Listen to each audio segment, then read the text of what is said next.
इस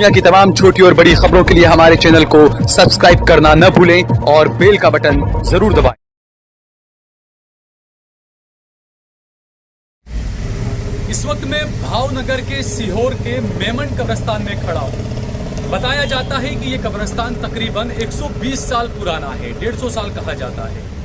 अब अचानक ये हुआ कि कुछ महीने पहले, कुछ दिन पहले जो कब्रिस्तान के ट्रस्टी वगैरह जो हैं, उन्हें सीहोर नगर पालिका की तरफ से एक नोटिस आया। उसमें ये लिखा हुआ था कि आपने रास्ते पर एक्वायर कर लिया है, कब्जा कर लिया है, यहाँ पर रास्ता था, आप इसे खाली करिए। अब दोस्तों यहीं से एक सवाल ये उठता है कि आखिरकार इतने सालों के बाद महानगर पालिका को क्या हुआ। दूसरा, जो यहाँ के ट्रस्टी वगैरह जो लोग हैं, केयरटेकर वगैरह जो लोग हैं, पिछले 50-60 साल से यहाँ पर जो ट्रस्टी केयरटेकर वगैरह हैं, उनके पास में सारा प्रॉपर्टी कार्ड वगैरह है। वक्फ के अंदर जो जमीन का इसका पूरा मापनी जिसे कहते हैं, जो किया गया था कि कितनी जमीन वक्फ की है, ये तमाम चीजें, वो सारे एविडेंस मौजूद हैं कि यहाँ पर कभी भी रास्ता नहीं था। ये कब्रिस्तान का रास्ता था। जब कोई जनाजे को लाया जाता था, किसी डेड बॉडी को लाया जाता था, तो यहाँ देख सकते हैं कि यहाँ पर दरवाजा था जिसे तोड़कर यहाँ पर पटक दिया गया है। आप देख सकते हैं पूरा यहाँ पर टूटा हुआ पड़ा हुआ है सारा। ये कब्रिस्तान का दरवाजा था, इसे तोड़कर पटक दिया गया। सामने की दीवार पर आप देख सकते हैं टाइल्स लगे हुए हैं, वहां पर बाथरूम वॉशरूम बना हुआ था। दूसरी तरफ टाइल्स लगे हुए, वहां पर वजूखाना बना हुआ था।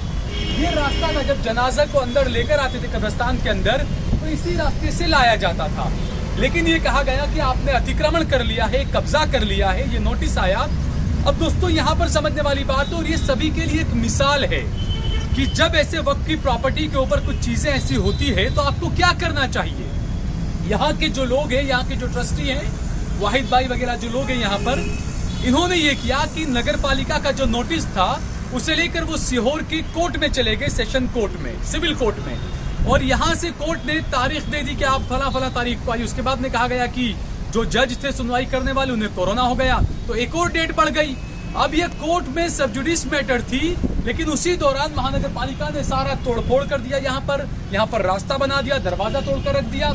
अब यहाँ पर एक परेशानी ये भी है कि यहाँ से अब सारे जानवर वगैरह, सब भैंस वगैरह, बैल वगैरह सब कब्रिस्तान के अंदर जाते हैं और झाड़ वगैरह खा के वहां पर कब्रों को नुकसान भी पहुंचाते हैं। ये भी एक सवाल। दूसरा ये कि जिस तरीके से जो ट्रस्टी है यहाँ के मेमन कब्रिस्तान के, इन्हें सही रास्ता किसी ने बताया नहीं, या ये सही रास्ते पर जा नहीं पाए। हकीकत में होता यह है कि जब वक्त की कोई जमीन होती है जहां पर कोई इस तरह का विवाद होता है, तो हम सभी को इस बात को समझना चाहिए कि ऐसे वक्त की जमीन पर कभी भी विवाद हो तो कोर्ट न जाकर हमें वक्त ट्रिब्यूनल में जाना चाहिए। वक्त ट्रिब्यूनल जो है उस पर फैसला करती है। यहाँ पर यह हुआ कि ये लोग सिविल कोर्ट गए, वहां पर तारीख पे तारीख होती रही, लोगों ने रास्ता बना दिया, और उसके बाद फिर किसी लॉयर से बातचीत हुई अहमदाबाद में, उन्होंने बताया कि भाई आप वक्त ट्रिब्यूनल में जाइए। वक्त ट्रिब्यूनल में गए, उसके बाद में वक्त ट्रिब्यूनल ने जो है वो फौरन एक ऑर्डर जारी किया। वक्फ ट्रिब्यूनल ने सारी चीजें देखी ट्रिब्यूनल ने, और कहा कि ये वक्फ की जमीन है, कब्रिस्तान की जमीन है, यहाँ पर कोई भी रास्ता नहीं निकल सकता है, रास्ता था भी नहीं यहाँ पर। और वक्फ की जो ट्रिब्यूनल ने जो ऑर्डर दिया यहाँ के ट्रस्ट के फेवर में, हिमायत में, उस ऑर्डर को लेकर अब जो सामने का जो पक्ष है, नगर पालिका का जो पक्ष है, वो हाईकोर्ट में पहुंच चुके हैं। यहाँ पर हम बात करेंगे, क्या नाम है आपका? अब्दुल वाहिद भाई। वाहिद भाई, आप ट्रस्टी हैं यहाँ के मेमन कब्रिस्तान के। जैसा मैंने जो बताई सारी चीजें, जो मुझे नॉलेज था वो, लेकिन आप थोड़ा संक्षिप्त में आप भी बताइए कि ये किस तारीख को हुआ, क्या क्या हुआ, क्या था, नगर पालिका का क्या था, थोड़ा बताइए वहाँ पर देखकर।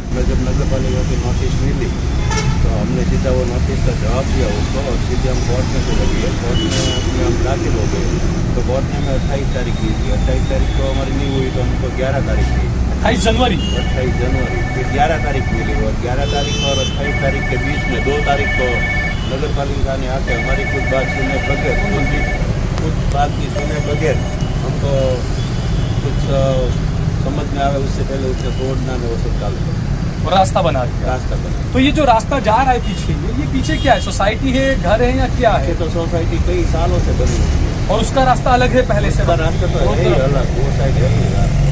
अच्छा, तो इसमें आपको क्या लगता है, ये वहाँ के लोगों ने, सोसाइटी के लोगों ने कुछ कंप्लेन की है, या क्या है? नगर पालिका खुद का है? हमें तो ऐसा नहीं लगता कोई ऐसा हुआ तो वो पहले कर लेते ना। कितने साल हो गए सोसाइटी बने हुए, अभी क्यों? तो वक्फ ट्रिब्यूनल का जो ऑर्डर आया है, और क्या चलो उसमें रास्ता है तो हमारी जमीन पे किसी के घर से निकाल देने का रास्ता नेशनल रास्ता चाहिए तो क्या कोई किसी के घर से रास्ता निकाल देता है? तो जो नगर पालिका की जगह तो है ही ना, वहाँ से निकाल लो रास्ता। अच्छा हाँ, ये भी मुझे बताया, ये थोड़ा सा मैं बताना चाहूंगा कि आप देखिए सामने नगर पालिका की बिल्डिंग है और वो जो दीवार दिख रही है, उस दीवार के उस तरफ तकरीबन 20 फुट की जगह बची हुई है। तो रास्ता अगर देना चाहे वहाँ की सोसाइटी के लोगों को, तो नगर पालिका उस तरफ से भी रास्ता दे सकती है, लेकिन अपना रास्ता नहीं देना है, कब्रस्तान की जगह पर जो है वो कब्जा करना है। तो नोटिस गलत दिया गया कि आपने कब्जा किया है, जबकि हकीकत तो कुछ और ही है जो वाहिद भाई ने बताया। अच्छा, उसके बाद में जो वक्फ ट्रिब्यूनल का जो ऑर्डर है, उस ऑर्डर में क्या कहा गया है? ऑर्डर में खुला क्या बोला हुआ है कि भाई आप 24 घंटे के अंदर उसको बना लो जो उसका खाए, अगर वो नहीं बना दे तो हम ठीक है। यानी ट्रिब्यूनल ने ये कहा कि 24 घंटे में जो रास्ता था इसे बंद किया जाए और ये जमीन आपस से कब्रिस्तान को सौंपी जाए, दरवाजा बनाया जाए। उसके बाद क्या हुआ? उसके बाद तो हमने 24 घंटे राह दी, कुछ हुआ नहीं और अभी भी राह देख रहे हैं, हमारे कुछ हुआ नहीं। तो हाई कोर्ट में गया मामला, ऐसा कुछ कौन लेकर गया? ऐसा लगता है नगर पालिका और हाई कोर्ट में गए हैं, सामने सुना बजाय हमारे पास। तो आपने यहाँ नगर पालिका प्रमुख से और किसी कुछ इस बारे में कुछ बातचीत है, बैठ के कुछ जब वो बातचीत? बोलने आए थे तब हमने बात की, उसने हमें जो बोला था कि हम देश का कुछ रास्ता निकालते हैं। और जब ट्रिब्यूनल का जो ऑर्डर आया उसके बाद में उसके बात नहीं, उसके बाद तो बातचीत करने की कोशिश नहीं की या वो लोग सुनना नहीं चाहते हैं, क्या है? हमने कोशिश नहीं की है वैसे के बारे तो क्या फिर? अभी तो ऐसे ही खड़ा है वो बात के साथ। नहीं, तो आप उनसे वक्त का जो ट्रिब्यूनल का जो ऑर्डर है वो बताकर आप उन्हें भी करें कि आप तो ऑर्डर की कॉपी तो मिली होगी। मिली होगी, बिल्कुल सही बात है, उनकी तरफ से कुछ भी नहीं है अभी तक। तो ये देखा आपने, एक और यहाँ पर है, उनसे भी हम बात करेंगे। झपकरिया मस्जिद है, वो झपकरिया मस्जिद का पेशाब खाना इधर है, अभी पेशाब खाना सब बंद है। ये सब नमाजी पेशाब करने कहाँ जाते हैं? देखो नमाज भी चली जाती है, उसका भी बयान दो आप। तो ये वजू खाना भी था यहाँ पर, वजू खाना भी नहीं और नमाज का भी यहाँ होता था, सब नमाजों के लिए भी सारा तोड़ दिया गया। तोड़ दिया, तो नमाजों को भी तकलीफ होती है, तमाम तकलीफ हो गया। क्या नाम है आपका? उधर देखकर अब्दुल गफ्फार भाई मेमन। तो आप भी यहाँ पे ट्रस्टी है इस कब्रिस्तान के। तो जिस तरीके से बताया कि वक्फ ट्रिब्यूनल का ऑर्डर हुआ है, वक्फ ट्रिब्यूनल ने कहा है कि ये कब्रिस्तान की जगह है, यहाँ पर रास्ता नहीं है, इसको दरवाज़ा वापस से लगाया जाए। और शायद ये भी कहा गया ऑर्डर में कि जो खर्चा हुआ है वो खर्चा भी दें आप दरवाज़ा बनाने का, नगर पालिका से कहा है। तो क्या नगर पालिका को क्या लगता है, आगे आपको क्या आसार लगते हैं? कुछ नहीं, इन लोगों ने कुछ नहीं किया। तो आपकी क्या मांग है मुख्यमंत्री से, प्रधानमंत्री से, क्या मांगे आप? वही मांगे जो जैसी स्थिति थी पहले, पंच रोज काम जो किया था उन्होंने पहली दफा, वही स्थिति में हालांकि मुझको छोड़ दे, यही आपकी मांग है। अच्छा, दूसरा, जैसा मैंने यहाँ पे लोगों से बात की, जैसे पुलिस भी यहाँ पर बैठ गई है बंदोबस्त में, लेकिन ये कहा जा रहा है कि जब ये टूट गया तो सामने हम देख रहे हैं, सामने भी इस तरीके से जो है गाय भैंस घूमते रहते हैं, तो वो भी कब्रिस्तान में आके क्या ही मामला, ये भी नुकसान करती है, नुकसान कर रही है कब्र को नुकसान करती है, पेशाब करती है, पाखाना करती है। अच्छा तो 4 बजे 400 तो निमड़ आएंगे, वो सब बिगाड़ दिया। अच्छा, कब्रों को भी बिगाड़ती, बेहुरमती करती है, उसके अलावा झाड़ पेड़ पौधे को भी खाती करती है। तो दोस्तों ये देखिए, ये बड़ी समझने वाली बात है कि आखिरकार पिछले कुछ महीनों से अचानक ही कैसे होने लगा कि कब्रिस्तान की ज़मीनों पर कब्जा होने लगा, जो मज़ार थे, दरगाहें थी, उन्हें जो है वो मंदिर बताया जाने लगा। ये तमाम चीज़ें आखिर कैसे हो रही है, कई सवाल पैदा करती है दोस्तों। दूसरा, जैसा बताया कि महानगर पालिका से ये कहा गया कि जो वक्फ ट्रिब्यूनल ने जो ऑर्डर दिया है, वक्फ ट्रिब्यूनल ने साफ कहा है अपने ऑर्डर में, पहले की जो स्थिति वो बनाए रखें आप, और यहाँ पर कोई रास्ता नहीं था। और साथ ही साथ ऑर्डर में ये भी कहा गया है कि जो तोड़फोड़ की है उसका सारा हर्जाना भी जो है वो नगर पालिका दे, लेकिन उसके बावजूद अब तक यहाँ पर कुछ हुआ नहीं है और बेहुरमती की जा रही है। तो कहीं ना कहीं आप समझ सकते हैं कि जब कब्रिस्तान के अंदर इस तरीके से जानवर घुसेंगे, पाखाना करेंगे, पेशाब करेंगे, ये तमाम चीज़ें होगी, तो ये भावनाएं आहत करने का भी एक मामला है दोस्तों। बहुत ही संयम से सोच समझ कर जो काम लिया जाना चाहिए, नगर पालिका को भी इस बारे में सोचना चाहिए।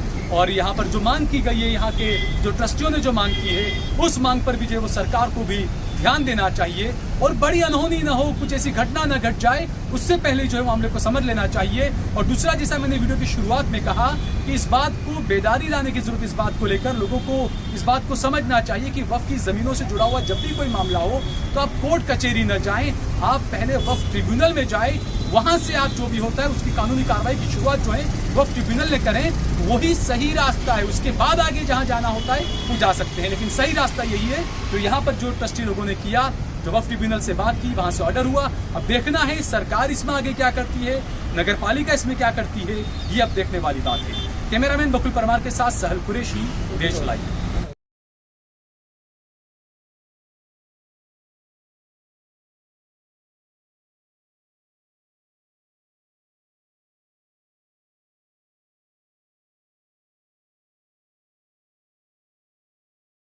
आप देख रहे हैं देश लाइव, देश की आवाज।